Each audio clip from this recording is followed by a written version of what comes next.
இந்தியாவை யூகே போன்ற நாடுகள் எப்படி தெரியுமா அழைப்பார்கள்? தேர்ட் வேர்ல்டு கண்ட்ரி அப்படின்னு சொல்லி அழைப்பார்கள். மூன்றாம் கட்ட மனிதர்கள், மூன்றாம் கட்ட நாடு அப்படின்னு சொல்லி அழைப்பது ஒரு காலகட்டத்தில் ஏகாதிபத்தியம் அப்படின்னு ஒன்று இருக்கும் தெரியுமா? நான் பெருசு, நீ சிறுசு, நான் உன்னை அடிமையாக வச்சுருந்தேன் அப்படிங்கிற அந்த மனநிலைமை தான். இந்த மனநிலைமையை உடைத்தெறிந்தது இந்தியா போன்ற நாடுகள் எல்லாருமே இந்த மனநிலைமையெல்லாம் ஒட்டச்செறிஞ்சு யூகே பின்னுக்கு தள்ளி நம்ம முன்னுக்கு ஓடிட்டுருக்கோம் அப்படின்னு சொல்லலாம். ஆனால் இந்த நேரத்தில் கூட சில நிறுவனங்கள் இந்தியாவில் இருக்கக்கூடிய சட்டத்திட்டங்கள் அப்படிங்கிறது எல்லாத்தையுமே அதை ஓட்டையாக பயன்படுத்தி இந்திய மக்களுக்கு கெடுதல் செய்வதற்கான நிறைய வேலையில் ஈடுபட்டு இருக்காங்க. சில நிறுவனங்கள் இந்திய மக்களுக்கு மட்டும் கெடுதல் செய்கிறாங்க அப்படின்னா, சில நிறுவனங்கள் உலகத்தில் இருக்கக்கூடிய மக்களுக்கே கெடுதல் தான் செஞ்சுட்டு இருக்காங்க. பேபி கில்லர் அப்படின்னு சொல்கிற ஒரு டேர்மை யோசிச்சு பார்த்துருக்கீங்களா? குழந்தையை கொல்லக்கூடிய நபர்களை எப்படி சொல்லி அழைப்பது? அரக்கர்கள், இல்லாட்டி அவங்கள மாமிச தின்னிகள், இல்லாட்டி அவங்கள வேறு ஏதாவது சைக்காலஜிக்கலாக அவங்க அஃபெக்ட் ஆனவங்க அப்படின்னு சொல்லியோ, இல்லாட்டி பெரிய அளவில் சைக்கோ அப்படின்னோ இதெல்லாம் நம்ம அழைக்கலாம். ஆனால் இதை ஒரு நிறுவனம் செய்கிறது என்றால், ஆனால் இது இப்போ கிடையாது, பல வருடங்களுக்கு முன்னாடியே பேபி கில்லர் அப்படின்னு சொல்லி ஒரு பெயர் எடுத்த ஒரு நிறுவனம் தான் ஒரு நிறுவனம். அந்த நிறுவனத்துக்கும் நான் இப்போ சொல்லக்கூடிய நிறுவனத்துக்கும் ஏதாவது சம்மந்தம் இருக்கா? நீங்களே கொஞ்சம் என்ன செஞ்சு வச்சுக்கோங்க, யோசித்து வச்சுக்கோங்க. நேற்று வந்த செய்தி என்னென்னா, நெஸ்லே நிறுவனம், செர்லாக் அப்படிங்கிறதுலாம் நம்ம தெரியும். எந்த டாக்டர்ஸ்ட்டை போனாலும் செர்லாக் கொடுங்க, சரி பேபி வெயிட்டு பத்தல செர்லாக் கொடுங்க, சரியாக சாப்பாடு இல்லை செர்லாக் கொடுங்க, தாய்ப்பால் இல்லை செர்லாக் கொடுங்க, இந்த செர்லாக் கொடுங்க அப்படிங்கிறதெல்லாம் நம்ம கேள்விப்பட்டிருப்போம், நாமளும் படிச்சிருப்போம், பார்த்துருப்போம், நிறைய அட்வர்டைஸ்மெண்ட்டில் பார்த்துருப்போம். இப்படின்னு சொல்லி நம்முடைய குழந்தைகளுக்கு செர்லாக் அப்படிங்கிறதெல்லாம் நம்ம கொடுத்துருப்போம். ஒரு குழந்தைக்கு எந்த அளவுக்கு சுகர் கொடுக்க வேண்டும், எந்த அளவுக்கு சுகர் கொடுக்கக்கூடாது அப்படிங்கிறது எல்லாத்தையுமே நிர்ணயம் செய்வது அப்படிங்கிறது வேர்ல்டு ஹெல்த் ஆர்கனைசேஷனுடைய ஒரு வேலை. அந்த வேலையை அவங்க கரெக்டாக செஞ்சுருக்காங்களா அப்படின்னு பார்த்தா செஞ்சுருக்காங்க. ஆனால் அந்த வேலையை கரெக்டாக செஞ்சவங்க இந்தியா போன்ற நாடுகளை அவங்க சரியாக கவனிக்கலை அப்படின்னு சொல்லலாம். யூகேல எந்த விதமான ஆடட் சுகரும் இல்லாத செர்லாக் அப்படிங்கிறதுல நாம் ஒரு சர்வுக்கு எடுக்கக்கூடிய செர்லாக்கில் நம்முடைய குழந்தைகளுக்கு, அதாவது இந்தியாவில் கொடுக்கக்கூடிய செர்லாக்கில் 2.7 கிராம் ஆஃப் ஆடட் சுகர் அப்படிங்கிறது இருக்குது. அது ஒரு பெரிய விஷயமா விக்கி அப்படின்னு கேட்டால் இது மிகப்பெரிய விஷயம். அதற்கு முன்னாடி இந்த பேபி கில்லர்னால் என்ன, அதே மாதிரி இன்னும் சில நர்சஸ் அப்படிங்கிறதுலாம், மில்க் நர்சஸ் அப்படிங்கிறவங்களெல்லாம் உருவாக்கியிருந்தாங்க. அதெல்லாம் என்ன அப்படிங்கிறது தான் இந்த பதிவில் பார்க்க போகிறோம். இதுக்கு தொடர்ச்சியான பதிவுகள் இருக்கின்றன. நெஸ்லேவினுடைய மார்க்கெட்டிங் ஸ்ட்ராட்டஜி அப்படிங்கிறது இங்கே உடை தெரியப்பட போகிறது. அன்பு தமிழஞ்சங்களுக்கு தமிழ் பொக்கிஷத்தின் வணக்கங்கள்.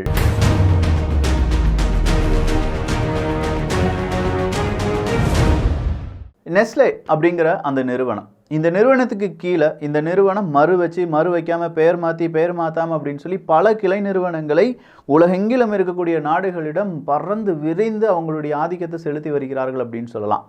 அப்படி நெஸ்லே அப்படிங்கிற இந்த நிறுவனத்தினுடைய பல அமைப்புகள்லேருந்து வரக்கூடிய பேபி ப்ராடக்ட்ஸ் அப்படிங்கிறது மட்டுமே கிட்டத்தட்ட ஒரு 150க்கும் மேலே ப்ராடக்ட்ஸ் இருக்கலாம். அப்போ இந்த 150க்கும் அதிகமான பேபி ப்ராடக்ட்ஸ் அப்படிங்கிறதுல இந்தியாவுக்கு ஒரு மாதிரியான பேபி ப்ராடக்ட்ஸ், அதே ப்ராடக்ட்ஸ் நீங்கள் ஆஸ்திரேலியாவில் போய் எடுத்தாலும் இல்லாட்டி யூகேல எடுத்தாலும் வேறு மாதிரியான ப்ராடக்ட்ஸ். ஈவன் கிட்கேட் அப்படிங்கிறது நம்ம வாங்கி சாப்பிட்ருப்போம், நிறைய அட்வர்டைஸ்மெண்ட்டை பார்த்துருப்போம் கிட்கேட் அப்படிங்கிறதெல்லாம். இந்த அட்வர்டைஸ்மெண்ட்டை பார்த்து ஏமாறக்கூடிய ஒரு ஜனம் அப்படிங்கிறதுல கூடுதலாக இந்தியா இருக்கிறது அப்படிங்கிறது நிதர்சனமான உண்மை. நாமுமே நிறைய அட்வர்டைஸ்மெண்ட்டை பார்த்து ஏமாந்துருப்போம் அப்படிங்கிறத இந்த பதிவில் உங்களால் கணிக்க முடியும், இல்லாட்டி ரெகக்னைஸ் பண்ண முடியும் நாம் எப்படிலாம் ஏமாந்துருக்கோம் அப்படிங்கிறது தான். அதில் நான் இந்த கிட்கேட் அப்படின்னு சொன்னேன் பார்த்தீங்களா? இந்த கிட்கேட் அப்படின்னு சொல்லும்போது மில்க் சாலிட் அப்படிங்கிறது ஆஸ்திரேலியாவில் இருக்கக்கூடிய கிட்கேட்டில் 25%, இந்தியர்களுக்கு எதுக்கு மில்க் சாலிட், பேசாமல் கம்மி பண்ணிடு 16.2% மாற்றிக்கோ அப்படிங்கிற ஃபார்முலாவையும் பயன்படுத்துகிறாங்க. அடுத்ததாக கொக்கோ சாலிட்ஸ் அப்படின்னு சொல்லுவோம் தெரியுமா? அது ஆஸ்திரேலியாவில் 22%, ஆனால் இந்தியாவில் வெறும் 4.5%. அந்த சாக்லேட் அப்படின்னு சொல்கிறதுக்கான மெயின் அம்சமே இந்த கொக்கோ அப்படிங்கிறது தான். அப்போ இந்த கொக்கோ அப்படிங்கிற இந்த அம்சம் நமக்கு கிடைக்கிறதுல வெறும் 4.5% தான் இருக்குது. ஆஸ்திரேலியாவில் கிடைக்கக்கூடிய கிட்கேட்டில் 22% இருக்குது. என்னவைக்கு இவ்வளோ பெரிய வித்தியாசமானு கேட்டால், அப்போ நமக்கு தான் சாக்லேட் மாதிரியே இருக்குது அப்படின்னு கேட்டால், பாக்கி எல்லாமே மீதம் இருக்கும் எல்லாமே சிந்தட்டிக் கெமிக்கல்ஸ். அந்த கெமிக்கலை போட்டு சாக்லேட் மாதிரியே இருக்கக்கூடியான சப்ஸ்டன்சஸ் அப்படிங்கிறது உருவாக்கி நமக்கு தாராங்க அப்படிங்கிறது தான் இதிலிருந்து நமக்கு தெரிய வேண்டிய உண்மை. யதார்த்தமான கலர் நிலவரம் இதுதான். இதெல்லாம் தெரிஞ்சுட்டு தான் நம்ம சாப்பிட்டுட்டு இருக்கோம் அப்படிங்கிறது அடுத்ததாக இருக்கக்கூடிய பிரச்சனை. இதெல்லாம் பிரச்சனையாக விக்கி, என்ன விக்கி அப்படின்னு கேட்டிங்கன்னா, இது இல்லை மக்கா பிரச்சனை, இனி வரக்கூடிய விஷயங்கள் தான் பிரச்சனை. இந்த பிரச்சனை நம்ம முதல்லேருந்தே போகணும் அப்படின்னா நெஸ்லேவினுடைய மார்க்கெட்டிங் ஸ்ட்ராட்டஜி, அதுவும் குறிப்பாக பேபி ப்ராடக்ட்னுடைய மார்க்கெட்டிங் ஸ்ட்ராட்டஜி அப்படிங்கிறதுலேருந்து வரலாம். இவங்களுடைய காஃபி மார்க்கெட்டிங் ஸ்ட்ராட்டஜி படிச்சுட்டேன், இவங்களுடைய பல நிறுவனங்கள் பல அந்த ப்ராடக்ட்ஸினுடைய மார்க்கெட்டிங் ஸ்ட்ராட்டஜிலாம் படிக்கும்போது கை காலெல்லாம் நடுங்க ஆரம்பிச்சிருச்சு. இந்த அளவுக்கு ஒருத்தங்களால யோசிக்க முடியுமா? இந்த அளவுக்கு ஒரு நிறுவனம் யோசிக்குமா? இந்த அளவுக்கு மனிதர்களை ஜஸ்ட் ஒரு காசா மட்டும் பார்க்க முடியுமா? அப்படிங்கிறதெல்லாம் இந்த டாபிக் முழுவதுமாக படிச்சு முடியும் போது என் கை கால் நடுங்கி நான் யோசிச்ச சில விஷயங்கள் அப்படின்னு சொல்லலாம். செர்லாக் நிறுவனத்திடம் இந்த கேள்வி கேட்கப்படுது, நீங்க ஆடட் சுகர் சேர்த்துருக்கீங்களாமே, இந்தியாவில் மட்டும் இவ்வளோ பெர்சன்டேஜ் இருக்கு, வேற எங்கேயுமே ஆடட் சுகர் இல்லையே அப்படின்னு சொல்லி கேட்கும்போது, இந்தியாவில் ஆடட் சுகர் சேர்க்கலாம் அப்படின்னு சொல்கிற ஒரு டிஸ்க்ளோசர், ஒரு சின்ன ஒரு பாயிண்ட் இருக்குது. அந்த பாயிண்ட்டை பயன்படுத்தி தான் எங்களுடைய ப்ராடக்ட்டில் நாங்கள் ஆடட் சுகர் அப்படிங்கிறத சேர்க்கிறோம். சொல்லப்போனால் கடந்த 5 வருடங்களில் ஆடட் சுகருடைய அந்த அளவை 30% கம்மி பண்ணியிருக்கோம். 5 வருடங்கள், அதாவது இப்போ 5 வயசாக இருக்கக்கூடிய குழந்தை தப்பிச்சிச்சு. இதுக்கு முன்னாடி 5 வயசு குழந்தை, ஒரு 10 வயசாக இருக்கக்கூடிய குழந்தைகள் நம்ம சாப்பிட்டவங்கலாம் நிறைய ஆடட் சுகர் நம்முடைய உடம்புல நமக்கே தெரியாமல் இன்டேக் பண்ணியிருக்கோம் அப்படிங்கிறது தான் உண்மை. அப்போ அதுக்கும் 5 வருஷத்துக்கு முன்னாடி இவங்க எவ்வளோ ஆடட் சுகர் உள்ளக வச்சுருந்தாங்க அப்படிங்கிறது எல்லாமே இப்போ பெரிய ஒரு கேள்விக்குறி தான். நம்ம அரசியல்வாதிகள், அரசாங்க அதிகாரிகள் எப்பா காக்கா பிரியாணியா, கோழி நல்லா இருக்கா அப்படிங்கிறத மட்டும் பார்க்குறாங்க.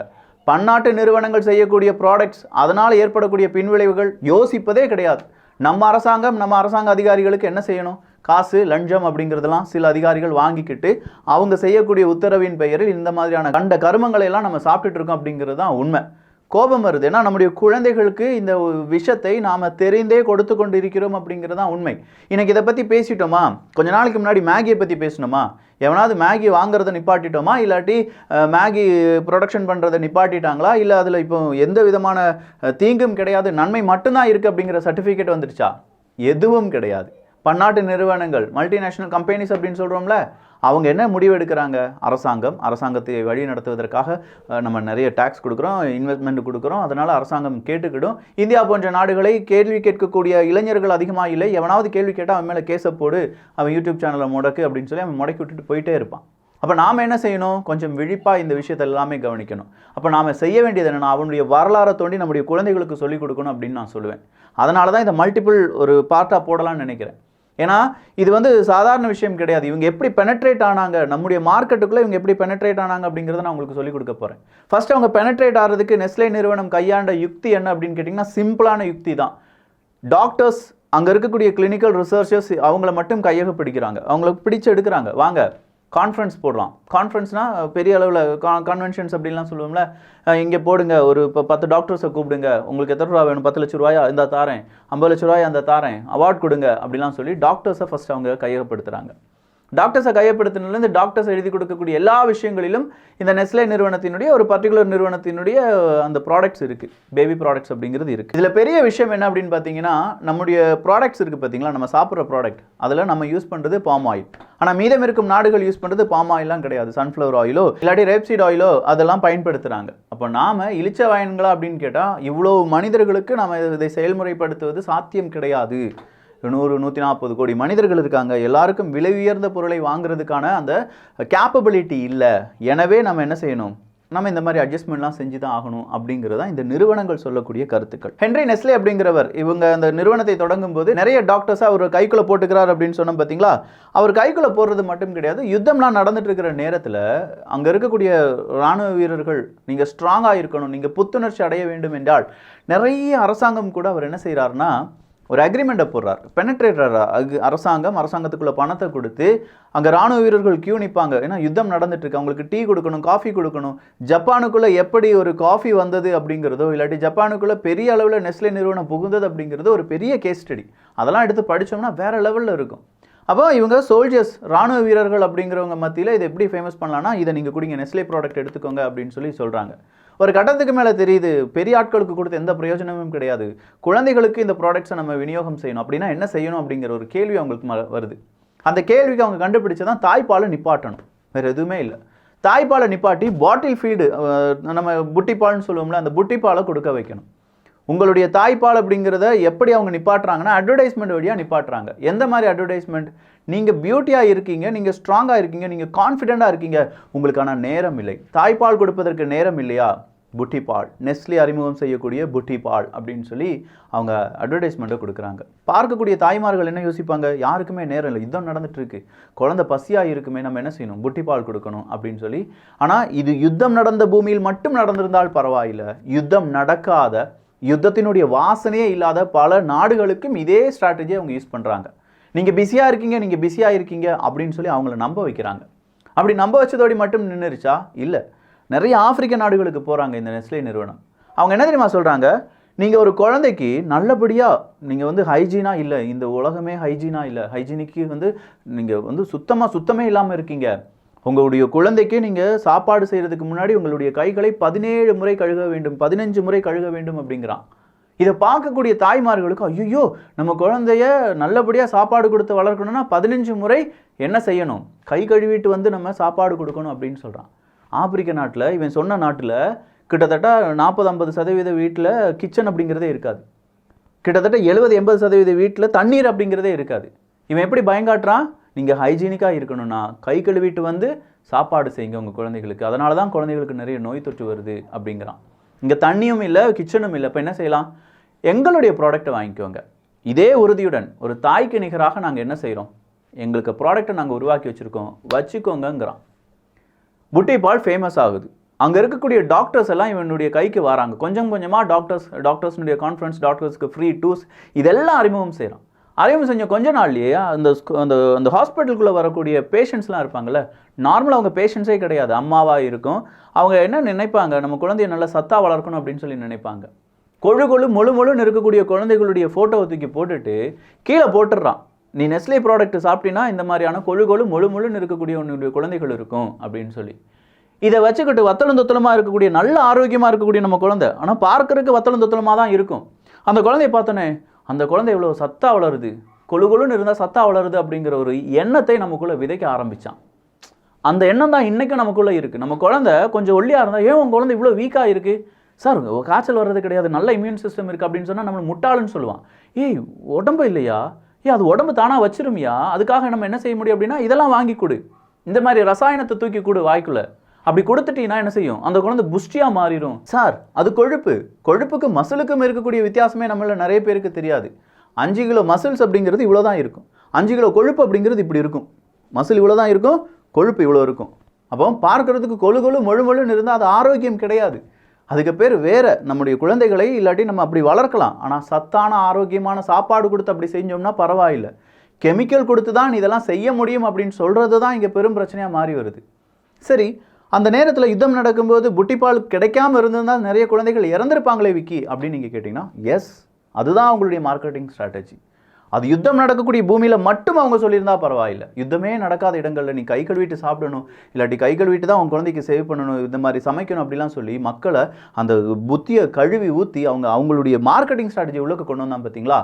இப்போ மறுபடியும் என்ன செய்கிறான்னா, இதை நம்ப மறுக்கக்கூடிய தாய்மார்கள் இருக்காங்க. ஹாஸ்பிட்டலுக்கு வருவாங்க, ஏதாவது கிளினிக்கல் இருப்பாங்க, அங்கெல்லாம் இருக்கக்கூடிய மில்க் நர்சஸ் அப்படிங்கிறவங்கள உருவாக்குறாங்க. தனியார் தான் நர்ஸு வேடம் போட்டிருப்பாங்க. வரக்கூடிய தாய்மார்களுக்கு நியூட்ரிஷன் கம்மியாக இருக்குது, உங்கள் குழந்தைக்கு நியூட்ரிஷன் வேணும்னா இந்த பானங்களை கொடுங்க. முதல்ல டிவிலாம் இல்லைல்ல, அப்போ நேரடியாக அவன் மார்க்கெட்டிங்கில் இறங்குறான். இந்த மாதிரி நியூட்ரிஷனை கொடுங்கன்னு சொல்லி பெரிய அளவில் மார்க்கெட்டிங்கை பண்ணி நெஸ்லே அப்படிங்கிற அந்த ப்ராடக்டை அப்படி புஷ் பண்ணுறான். இப்படி புஷ் பண்ணவன் இதோடு விட்டுட்டானா இந்தியாவுக்கு எவ்வளோ பெரிய துரோகம் பண்ணியிருக்கான். இதே மாதிரி எவ்வளோ விஷயங்களை செஞ்சுருக்காங்க. அவங்களுடைய மார்க்கெட்டிங் ஸ்ட்ராட்டஜி கிட்டத்தட்ட 2000 கோடி ரூபாய் இந்தியாவிலேருந்து மட்டும் அவங்களுக்கு கிடைக்கிது. 2000 கோடி ரூபாய் அப்படின்னா அதை பற்றி நம்ம தெரிஞ்சிருக்கணும்ல. அவன் தப்பு செய்கிறான், இல்லை நான் அது தப்பே சொல்லலை, நம்ம சட்டம் அதை சொல்லுது. நம்முடைய சட்டத்தை பாதுகாக்க வேண்டிய அதிகாரிகள் அதை மெத்தன போக்கில் விட்டுட்டாங்க. ஆனால் தெரிந்து கொள்ள வேண்டியதும் அதை சொல்லிக் கொடுக்க வேண்டிய கடமையும் நமக்கு இருக்குது. நல்லதை பகிர்ந்து நல்ல சமுதாயத்தை உருவாக்கும். அடுத்த பாகத்தில் சந்திப்போம். நன்றி, வணக்கம்.